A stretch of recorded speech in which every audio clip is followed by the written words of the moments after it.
Good morning बच्चों, universal biology में आप सभी का स्वागत है। हम लोग पढ़ रहे हैं क्लास 12 का बायोलॉजी का chapter number 2 sexual reproduction in flowering plants. पिछली क्लास में हम लोगों ने पॉलिनेशन के बारे में पढ़ा।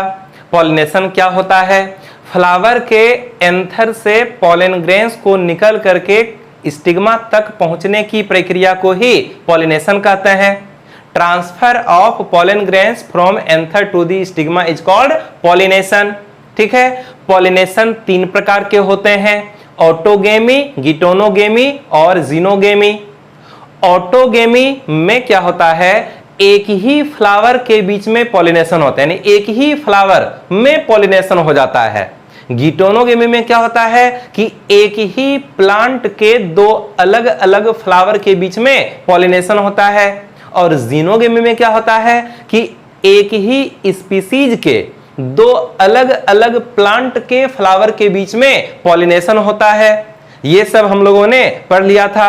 हम बताए थे कि ऑटोगेमी प्योर सेल्फ पॉलिनेशन होता है, जीनोगेमी प्योर क्रॉस पॉलिनेशन होता है और गिटोनोगेमी इकोलॉजिकली और फंक्शनली क्रॉस पॉलिनेशन हो जाता है, लेकिन जेनेटिकली ऑटोगेमी या फिर सेल्फ पॉलिनेशन होता है कि नहीं? ये सब याद है ना? पिछली क्लास में हम एक चार्ट बनाए थे, उसमें पॉलिनेशन के एजेंट्स और पॉलिनेशन के टाइप को लिखे थे। उस चार्ट में हम बताए थे कि क्रॉस पॉलिनेशन या जीनोगेमी किसी न किसी एजेंट के माध्यम से संपन्न होता है। क्रॉस पॉलिनेशन में होता क्या है? किसी फ्लावर का पॉलन ग्रेन्स वहां से निकलेगा और उसी स्पीसीज के दूसरे प्लांट के फ्लावर के स्टिग्मा तक पहुंचेगा। मतलब पॉलन ग्रेन्स को ज्यादा दूरी तय करना पड़ेगा। तो पॉलन ग्रेन्स के ट्रांसफर के लिए किसी न किसी एजेंट की आवश्यकता होती है। वह एजेंट या तो एयर हो सकता है, या तो वाटर हो सकता है, या फिर कोई एनिमल जैसे कि इंसेक्ट वगैरह सब हो सकता है। कुछ भी एजेंट हो सकता है। ठीक है, तो क्रॉस पॉलिनेशन एजेंट के माध्यम से संपन्न होता है। क्रॉस पॉलिनेशन के एजेंट को भी 2 ग्रुप में बांटा गया है। एक है एबायोटिक एजेंट और एक है बायोटिक एजेंट। एबायोटिक एजेंट के अंतर्गत एयर और वाटर आता है। बायोटिक एजेंट के अंतर्गत एनिमल्स आते हैं। एनिमल्स को भी कई ग्रुप में बांट दिया गया। एनिमल्स भी तो कई प्रकार के होते हैं। इस आधार पर क्रॉस पॉलिनेशन बहुत प्रकार के हो जाते हैं। तो आज हम लोग पढ़ने वाले हैं types of cross pollination. Cross pollination के प्रकार को समझेंगे डिफिनीशन और एग्जाम्पल के साथ। तो यहां पर लिखा हुआ है टाइप्स ऑफ क्रॉस पॉलिनेशन, पर परागण के प्रकार। ये तो समझ में आ रहा है ना कि क्रॉस पॉलिनेशन के लिए 2 तरह के एजेंट की आवश्यकता होती है। एक है एबायोटिक एजेंट जिसमें 2 चीज शामिल है, वाटर और एयर। ठीक है, और फिर एक है बायोटिक एजेंट। बायोटिक एजेंट में एनिमल्स आते हैं और ये एनिमल्स भी कई प्रकार के होते हैं। इस आधार पर क्रॉस पॉलिनेशन को कई भागों में बांट दिया गया है। तो हम पढ़ते हैं टाइप्स ऑफ क्रॉस पॉलिनेशन, पर परागण के प्रकार। क्रॉस पॉलिनेशन का जो फर्स्ट प्रकार है यह है एनिमोफिली। क्रॉस पॉलिनेशन का जो फर्स्ट प्रकार है यह है एनिमोफिली, वायु परागण। अब देखो ये होता क्या है? जब पॉलन ग्रेन्स का ट्रांसफर विंड या एयर यानी कि वायु के माध्यम से होता है, किसी प्लांट, किसी फ्लावर का पॉलन ग्रेन्स एयर के माध्यम से उड़ेगा, वायु के माध्यम से उड़ेगा और दूसरे फ्लावर के स्टिग्मा पर पहुंच जाएगा। तो फिर हम वायु द्वारा होने वाले इस पॉलिनेशन को बोलेंगे एनिमोफिली। हिंदी में इसको बोलते हैं वायु परागण। ठीक है, देखो क्या लिखा हुआ है, when pollen grains is transferred by wind, है ना? when pollen grains is transferred by wind it is called anemophily. Example है maize, bamboo, coconut, date palm, etc. मतलब मक्का हो गया, बांस हो गया, नारियल है, खजूर है, इन सभी में विंड के माध्यम से या एयर के माध्यम से पॉलिनेशन होगा, यानी कि एनिमोफिली होगा। अरे समझ में, किसी फ्लावर का पॉलन ग्रेन्स उड़ेगा, एयर के माध्यम से दूसरे फ्लावर के स्टिग्मा पर चला जाएगा। तो जब एयर के माध्यम से पॉलन ग्रेन्स का ट्रांसफर होता है तो फिर हम इसको बोलते हैं एनिमोफिली। ठीक है, नेक्स्ट है हाइड्रोफिली, जल परागन, हिंदी में इसको बोलते हैं जल परागन, ठीक है, हाइड्रोफिली। अब देखो होता क्या है, जब पॉलन ग्रेन्स का ट्रांसफर वाटर के माध्यम से होता है, वाटर में बह करके पॉलन ग्रेन्स स्टिग्मा तक पहुंचेगा। किसी एक फ्लावर का पॉलन ग्रेन्स वाटर में बह करके, इस तरह का पॉलिनेशन एक्वेटिक प्लांट्स में ही देखने के लिए मिलता है, ठीक है। तो जब पॉलन ग्रेन्स का ट्रांसफर वाटर के माध्यम से होता है तो फिर हम इसको बोलते हैं hydrophily. When pollen grains is transferred by water, when pollen grains is transferred by water, it is called hydrophily. Example है हाइड्रीला वेलिस्नेरिया, ठीक है। मतलब वाटर के माध्यम से जब पॉलन ग्रेन्स का ट्रांसफर होता है स्टिग्मा तक तो फिर हम इसको बोलते हैं हाइड्रोफिली। अब ये हाइड्रोफिली, अब एक बात ध्यान से सुनो, हाइड्रोफिली का मतलब है वाटर के माध्यम से होने वाला पॉलिनेशन, क्रॉस पॉलिनेशन। ऐसी बात नहीं है कि जितने भी एक्वेटिक प्लांट्स होते हैं सभी में हाइड्रोफिली ही होगा। ये मत समझना कि जो भी पौधे जल में पाए जाते हैं सब में हाइड्रोफिली ही होगा, नहीं, ऐसी बात नहीं है। वैसे जलीय पौधे जिसका कि फ्लावर वाटर से काफी ऊपर रहता है, जैसे कि अब कमल है, तो कमल का जो फ्लावर होता है ना वो वाटर के अंदर नहीं होता, वाटर के सरफेस पर भी नहीं होता है, वह वाटर के सरफेस से काफी ऊपर रहता है। ये वाटर का सरफेस यहाँ है तो उसका जो डंठल है फ्लावर का, कमल के फूल का, वो ऊपर तक निकल गया है और ऊपर में फ्लावर होता है।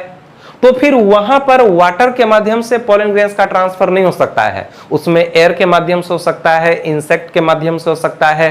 तो सभी जलीय पौधे में जल द्वारा परागन नहीं होता है, ठीक है, लेकिन कि कुछ जलीय पौधे में जल के माध्यम से परागन होता है, ठीक। तो हम बोले कि यह हाइड्रोफिली भी दो प्रकार का होता है, एक है ईपी हाइड्रोफिली और एक है हाइपोहाइड्रोफिली। एक है ईपी हाइड्रोफिली और एक है हाइपोहाइड्रोफिली। अब ये क्या होता है, समझो बात को। जब पॉलन ग्रेन्स का ट्रांसफर वाटर के सरफेस के माध्यम से होता है, पानी की ऊपरी सतह पर बहते बहते पॉलन ग्रेन्स स्टिग्मा तक पहुंचता है। किसी फ्लावर का पॉलन ग्रेन्स वाटर के सरफेस, पानी की ऊपरी सतह पर बहते बहते दूसरे फ्लावर के स्टिग्मा तक पहुंच जाता है, तो फिर हम इसको बोलेंगे ईपी हाइड्रोफिली, ठीक है। और दूसरा है हाइपोहाइड्रोफिली। जब पॉलन ग्रेन्स का ट्रांसफर वाटर के सरफेस के अंदर से बहते हुए होता है, यानी कि पानी की सतह पर पॉलन ग्रेन्स का ट्रांसफर नहीं होगा, बल्कि पानी में डूबते हुए अंदर ही अंदर बहते हुए पॉलन ग्रेन्स का ट्रांसफर होगा, तो फिर हम इसको बोलेंगे हाइपोहाइड्रोफिली, ठीक। देखते हैं क्या लिखा हुआ है। When pollination occurs over the surface of water, then it is called epihydrophily. Example है वेलिस्नेरिया। मतलब जब परागन पानी की सतह पर होता है, पानी की सतह के माध्यम से होता है, तो फिर हम इसको बोलते हैं ईपीहाइड्रोफिली। एग्जाम्पल है वेलिस्नेरिया, ठीक है। फिर है hypohydrophily. When pollination occurs below the surface of water, then it is called hypohydrophily. यानी कि जब पॉलिनेशन वाटर के सरफेस के अंदर से होता है तो फिर हम इसको हाइपोहाइड्रोफिली बोलते हैं। इसका एग्जांपल है जोस्टेरा, हाइड्रीला भी यहां पर होगा, ठीक। नेक्स्ट है इंटोमोफिली, कीट परागन। अब देखो ज्यादातर इंटोमोफिली होता है, ज्यादा करके जो पॉलिनेशन होता है ना वो इंटोमोफिली ही होता है। कीट के माध्यम से, इंसेक्ट के माध्यम से ही पॉलिनेशन होता है। कीट फ्लावर के ऊपर जो है जाते रहते हैं, कीट फ्लावर को देख करके अट्रैक्ट होते हैं, उसके कलर को देख करके और फिर जो है उसके सुगंध को महसूस करके और नेक्टर को प्राप्त करने के लिए कीट जो है ना मकरंद प्राप्त करने के लिए फूलों पर जाते रहते हैं। कभी इस फ्लावर पर, कभी उस फ्लावर पर, कभी उस फ्लावर पर उड़ उड़ करके आते जाते रहते हैं। इस दौरान किसी एक फ्लावर का जो पॉलन ग्रेन्स है वो कीट के बॉडी से चिपक जाएगा और फिर जब वह कीट किसी दूसरे प्लांट के फ्लावर पर पहुंचेगा तो उसके बॉडी से चिपका हुआ पॉलन ग्रेन्स दूसरे प्लांट के फ्लावर के स्टिग्मा पर गिर जाता है और इस तरह से क्रॉस पॉलिनेशन हो जाता है। तो जब पॉलन ग्रेन्स का ट्रांसफर कीट के माध्यम से होता है, जब पॉलन ग्रेन्स का ट्रांसफर कीट के माध्यम से होता है, इंसेक्ट के माध्यम से होता है, तो फिर हम इसको बोलते हैं एंटोमोफिली। देखते हैं क्या लिखा हुआ है, when pollen grains is transferred bye insect, when pollen grains is transferred bye insect it is called entomophily. Example है जास्मिन, साल्विया, यक्का, फिकस कैरिका यानी कि अंजीर। फिकस कैरिका का मतलब होता है अंजीर, ठीक है। तो इन सभी में एंटोमोफिली देखने के लिए मिलता है। सबसे ज्यादा जो पॉलिनेशन होता है वो एंटोमोफिली ही होता है, ठीक है। फिर नेक्स्ट है ऑर्निथोफिली। ऑर्निथोफिली यानी पक्षी परागन। अब बहुत सारे फ्लावर ऐसे होते हैं जिनके ऊपर बहुत सारे बर्ड्स वहां पहुंचते हैं, बर्ड्स वहां पहुंचती है और बर्ड्स जो है उसके सुगंध को ग्रहण करती है, फिर उड़ करके दूसरे प्लांट के फ्लावर पर जाकर के बैठती है। तो फ्लावर का जो पोलन ग्रेन्स है वह बर्ड्स के चोंच में चिपक जाता है, फिर उस चोंच के माध्यम से फिर वो दूसरे प्लांट के फ्लावर के स्टिग्मा तक पहुंच जाता है और इस तरह से क्रॉस पोलिनेशन हो जाता है। तो जब पोलन ग्रेन्स का ट्रांसफर बर्ड्स के माध्यम से होता है, पक्षी के माध्यम से होता है, तो फिर हम इसको बोलते हैं ornithophily. When pollen grains is transferred bye birds, ठीक है, जब पराग कणों का स्थानांतरण पक्षी के माध्यम से होता है, then it is called ornithophily, तो फिर हम इसे ऑर्निथोफिली कहते हैं। इसका एग्जाम्पल है बिग्नोनिया, ठीक है। फिर है मेलेकोफिली। मेलेकोफिली यानी कि घोंघा द्वारा होने वाला परागन, ठीक है। मेलेकोफिली का मतलब है घोंघा, स्नेल्स द्वारा होने वाला परागन। बहुत सारे कीचड़ में उत्पन्न होने वाले वैसे पौधे होते हैं जिनके ऊपर घोंघा उसके ऊपर चढ़ते रहता है, कभी इस प्लांट पर कभी उस प्लांट पर। तो जब किसी प्लांट के फ्लावर के ऊपर घोंघा स्नेल्स पहुंचता है और घोंघा के बॉडी से पोलन ग्रेन्स चिपक जाता है, वही स्नेल फिर दूसरे प्लांट के फ्लावर पर पहुंच जाता है।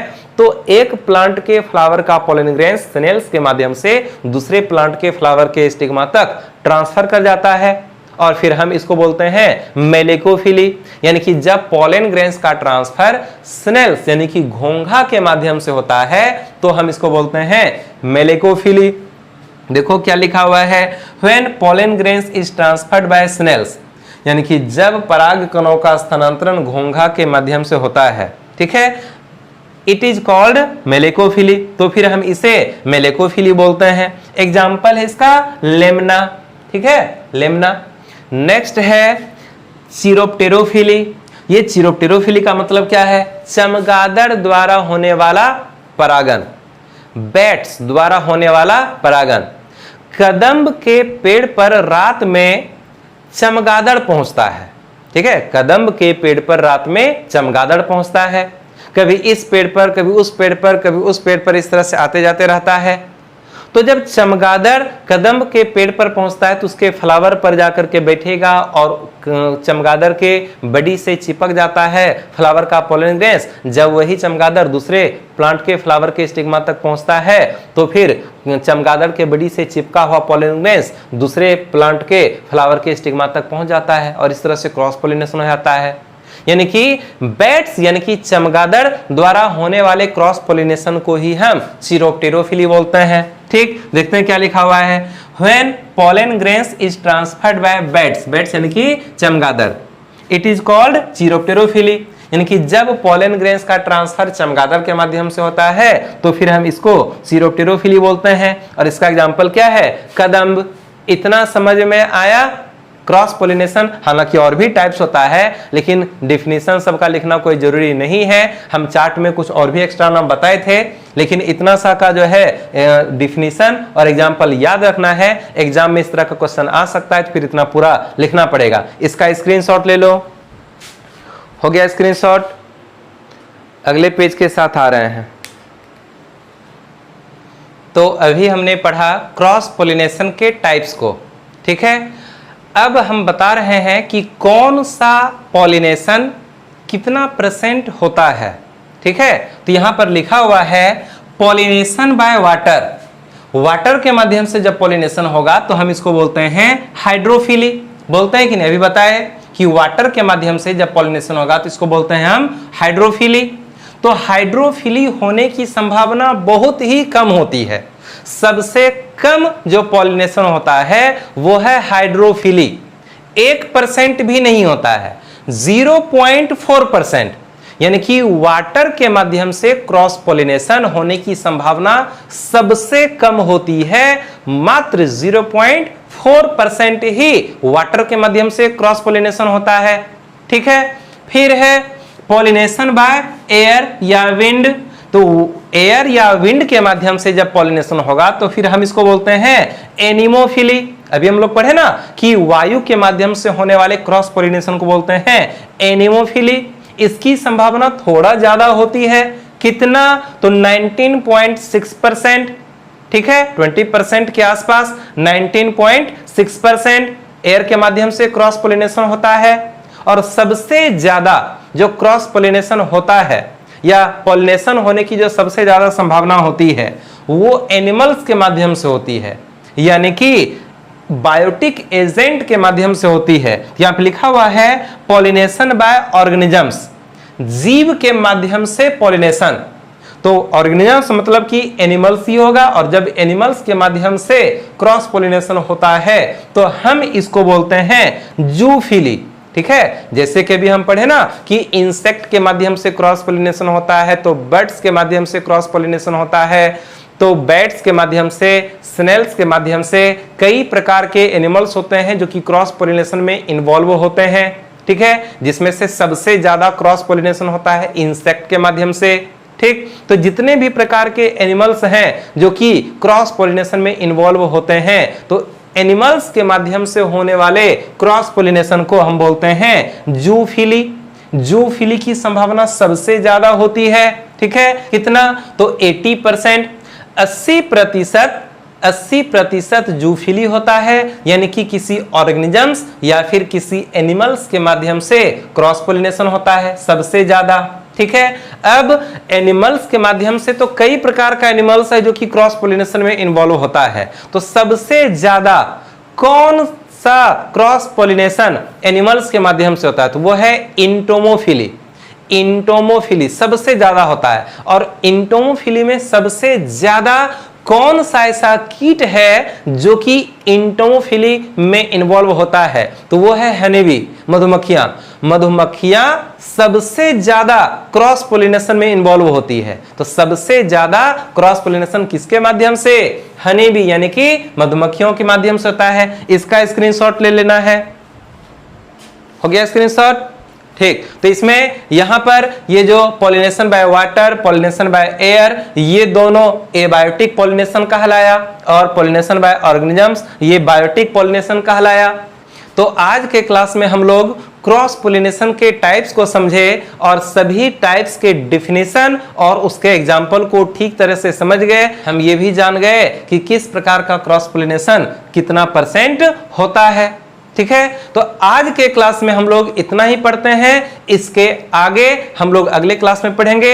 इधर रेगुलर वीडियो नहीं आ पा रहा था और सही समय पर, जैसे कि हम सुबह 6 बजे से 7 बजे तक वीडियो अपलोड कर दिया करते थे, तो इधर टाइम भी गड़बड़ा रहा था। लेकिन कि अब यानी कि कल से, आज तो थोड़ा सा लेट से वीडियो अपलोड होगा, लेकिन कि कल से हम लोग सुबह यानी कि सुबह 6 से 7 बजे के बीच पर डे एक वीडियो अपलोड करेंगे। अब किसी भी दिन वीडियो अपलोड होना बंद नहीं होगा। ज्यादा करके 12 के वीडियो को ही अपलोड करने का प्रयास करेंगे, 11 के वीडियो को अभी कम अपलोड करेंगे। ठीक है, तो आज के क्लास में इतना ही। हम लोग मिलेंगे फिर अगले क्लास में। All the best.